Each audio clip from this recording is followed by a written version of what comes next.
Saya hanya menyampaikan sedikit saja. Yang pertama, kita tahu Pak Simon diangkat jadi komut Pertamina, lalu dilanjutkan jadi dirut ya. Pertama jadi komut dulu. Pas Pak Simon jadi komut itu saya mendengarkan banyak dari Bapak dan Ibu di depan saya ini mengucapkan syukur, alhamdulillah. Alhamdulillah kami banyak punya komut yang baik gitu. Nggak stres lagi kami, ada yang marah-marah gitu. Itu Pak Simon jadi komut ya. Saya nggak tahu berani nggak ibu-ibu dan bapak-bapak ini ngomong, tapi omongan ke saya begitu waktu itu. Nah, lalu Pak Simon sekarang jadi dirut. Yang saya tahu pengangkatan Pak Simon ini ditugaskan oleh Presiden Prabowo untuk memastikan bahwa Pertamina ikut berperan aktif dalam swasembada energi. Otomatis kita harus mampu menyediakan ketersediaan energi dalam negeri ya, dimana tentu impor BBM maupun impor crude itu berkurang. Betul Pak Simon? Itu tugas dari Presiden kan ya, dari Presiden Prabowo. Nah, di Desember kemarin saya sudah menyindir sebenarnya nama Saudara Sani di rapat ini ya, yang lebih sakti daripada Pak Taufik itu. Kalau Pak Simon tahu, Pak Sani itu lebih sakti dari Pak Taufik. Betul ya Pak Taufik? Nah, itu Pak Taufik tuh dirut kilang. Udah ditangkap sama Kejaksaan Agung. Itu lebih sakti. Karena Pak Taufik ini setahu saya nggak ikutan urusan crude. Pusing kepalanya ngurus RDMP Balikpapan. Kira-kira kapan kelar Pak? Kapan diresmikan Presiden rencana Pak? Kan kita rencana 2023, geser 2024. Sekarang 2025, kira-kira kilangnya kapan ya bisa kelar?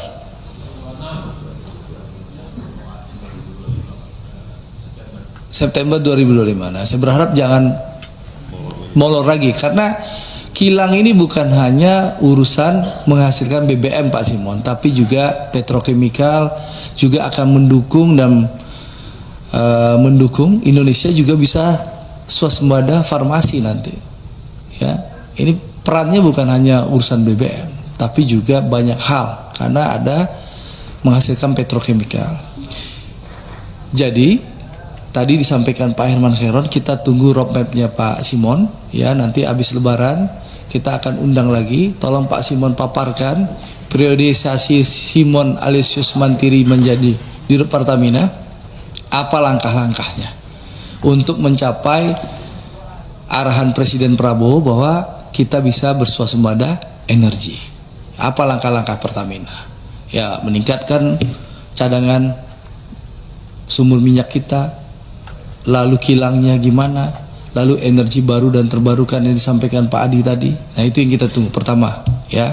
Yang kedua soal libur Lebaran. Saya sudah berpengalaman 5 tahun ini, kalau Lebaran alhamdulillah Patra Niaga selalu mampu mengantisipasi dan mengatasi. Bicara dapil saya Sumatera Barat, saya ucapkan terima kasih Pak Ega ya, bahwa selalu SAM-nya dan juga GM-MOR itu selalu kerja keras dan tidak ada masalah ya.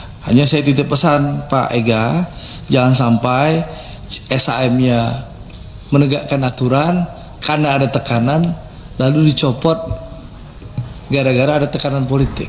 Kasihan dia menegakkan aturan ya Pak Ega ya, itu Pak Simon pesan saya, karena orang bekerja baik, bekerja keras lalu ada tekanan politik dicopot, kan kasihan.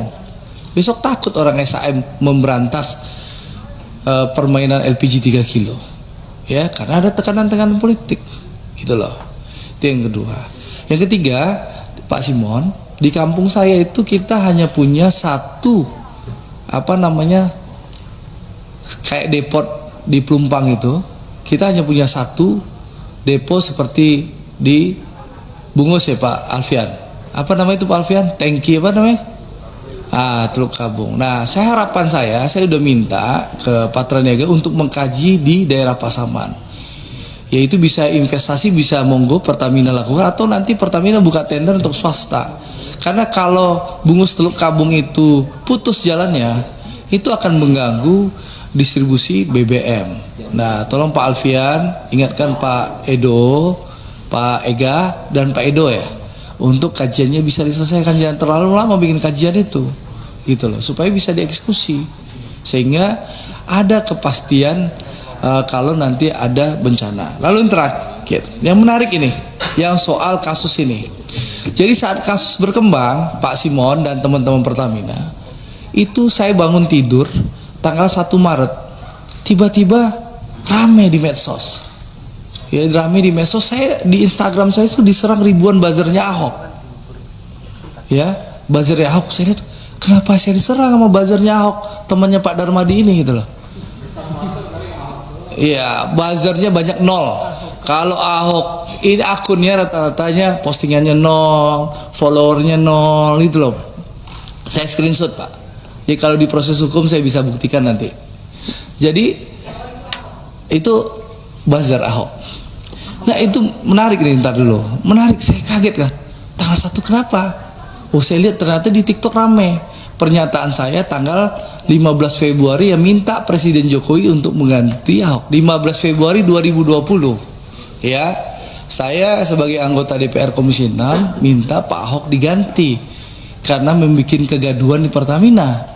Supaya Pak Simon tahu, ya, 15 Februari 2020 saya bicara Ahok diganti. Itu Ahok itu baru 1 kali datang ke kilang Pertamina. Pak Simon bisa menyaring semuanya. Saya pikir Pak Simon kan wise ini, ya, bisa menyaring semua. Ya. Yang kedua, sebetulnya ini sekarang memang buzzer-buzzer ini banyak kan, termasuk saya nih korbannya, Dre. Foto saya dipasang. Ya, ini klarifikasi juga, nggak ada proyek. Mana ada proyek saya di Pertamina?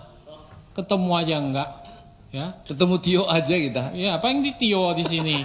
Nah, makanya saya tadi katakan, ya, paling Tio aja yang di DPR kita ketemu. Ke kantornya saya nggak tahu kantornya Pertamina di mana. Ya, pernah nggak saya ketemu di luar dan sebagainya. Saya juga mau curhat, Prof. Gara-gara Pertamina juga saya dibawa-bawa foto saya di TikTok dan banyak, Prof. Iya, betul. Jadi, juga ya Pak Eko. Iya kan banyak. Tapi saya memang jadi kita lapor bareng-bareng, Prof, nanti, Prof. Ya, sekarang lebih top ini saya. Nah, pasang fotonya. Jadi itu. Ya, jadi tapi kan Prof nggak ditulis kan sama koruptor, kejaksaan, KPK, suruh periksa Prof Nurdin enggak? Ada, kita kan nggak ditulis kan. Nah, Ahokers itu melakukan hal itu, Prof. Iya. Menurut saya itu politik nggak sehat, ya, sekali lagi. Nah, ini penting kita sampaikan, ini kan terbuka di publik supaya juga kita jangan sampai, ya, termakan opini yang tidak sehat, cara-cara yang tidak benar, ya, dalam berpolitik, ya. Kalau Anda sudah lewat eranya, ya sudahlah, pensiun baik-baik. Ya, kalau Anda punya data, Anda serahkan ke aparat penegak hukum gitu loh. Adik, gitu loh. Andre udah? Ya. Udah belum? Cukup. Jadi gitu, Saudara Mufti sampaikan kepada temannya Ahok. Terima kasih. Wassalamualaikum warahmatullahi wabarakatuh. Baik, di sini kita sudah melihat cuplikan video terkait tentang korupsi yang ada di Pertamina yang menimbulkan banyak sekali spekulasi. Nah, kali ini kita akan melihat tanggapan-tanggapan para netizen Indonesia terkait tentang kasus tersebut. Pertama ada dari Rehan. Andre harus ditangkap karena dia bela korupsi, termasuk di dalamnya pasti korupsi juga. Tangkap Andre diperiksa karena membela koruptor. Kau anggota DPR yang membela koruptor kelas kakap, harusnya membela dan menguatkan Ahok untuk membuka selebar-lebarnya kejahatan korupsi di Pertamina. Harusnya mundur aja dari anggota DPR, karena kau bukan wakil rakyat yang setia kepada rakyat. Kau, Andre, kerja apa di DPR sehingga tugas pengawasan kinerja pemerintah selama bertahun-tahun gak bisa mengetahui korupsi di Pertamina dan di pertambangan lainnya? Kau hanya menyalahkan Ahok. Mungkin kau sudah tahu makan uang korupsi dari koruptor. Rakyat menginginkan Prabowo memecat Andre dari Gerindra karena berkomplotan dengan para koruptor-koruptor Pertamina. Mohon debat terbuka dengan Ahok. Andre berani nggak supaya rakyat tahu? Anda kan wakil rakyat. Intinya sebagai pejabat harus punya adab dan akhlak yang baik karena jabatan adalah amanah rakyat. Andre ocehnya sudah tinggal tunggu ditangkap semua anggota DRF. Penjarakan. Mantap, harus diperiksa juga nih orang. Saya setuju, bikin pansus khususnya Pertamina itu wajib. Anda ini soal korupsi Pertamina ngomong sama kentut kok nggak ada bedanya. Jangan omong-omong doang, buktikan. Ada apa nih dengan Gerindra sampai-sampai Andre juga begitu panik sekali dan kelut saat akan dihadirkan Ahok. Ngeri sekali Indonesia saat ini. Bapak bilang Ahok pahlawan kesiangan, lebih baik pahlawan kesiangan daripada Bapak koar-koar dengan garang terhadap Ahok. Ujung-ujungnya temannya dapat amplop coklat begitu viral cepat-cepat. Bapak ini klarifikasi, munafik kalian dari ngomongnya. Saya setuju jika Andre dipecat dari Gerindra, apalagi dari DPT, karena dia bukan membela rakyat, tetapi membela koruptor dan korupsi. Oleh sebab itu pecat sekarang juga. Dengan membela para korupsi hidup Andre Rosiade semakin makmur. Padahal duit yang diberikan para korupsi sama saja uang boleh maling dari rakyat. Orang ini benar politik, nyender jenderal buat kesombongan. Berani nggak DPR RI bikin pansus Pertamina? Kalau nggak berani, berarti dapat aliran dana dari kasus Pertamina. Pasang badan bela koruptor Pertamina ternyata mengungkap kejahatan itu tidak pandang kapan waktunya. Biasa para maling mungkin itu. Maju terus Pak Ahok demi bangsa ini. Jangan sampai omon-omon dan omon saja pada Pak Prabowo. Sebelum Partai Gerindra hancur cepat, segera buang si Andre Rosiade. Lebih cepat lebih baik, sebab Pak Prabowo telah dibohongi sama si kadal ini. Omongannya berbelat-belit, tak karuan. Ini berbahaya untuk Indonesia ke depan. Tidak marah belum tentu semuanya baik. Marah-marah belum tentu tidak baik kalau untuk kebenaran. Jangan pura-pura bang. Andre, kamu suka Pak Ahok. Kamu suka Pak Ahok untuk buka transferan. Semoga Pak Ahok sehat terus. Demi percaya 100% sehat dari kami masyarakat. Saya setuju banget. Dipecat pejabat gak kasihan rakyat kecil, banyak yang kelaparan. Uang rakyat poya-poya pejabat. Peringatan keras untuk Andre. Jangan membuat fitnah yang memprotes Andre di mensos. Bukan buzzernya Ahok, tapi rakyat Indonesia yang sudah cerdas menilai baik atau buruk perbuatan anggota DPR. Cek kekayaan Andre Rosiade. Mana suara teriakan Bang Andre? Jangan hanya teriak sama aku saja. Bang Andre, orang membuka kasus korupsi, kok Abang Andre yang panas? Tidak usah lembut bicaramu, bela terus korupsi demi amplopmu. Kamu para koruptor masih ada pembelaan, padahal saksi fakta sudah terang menderang.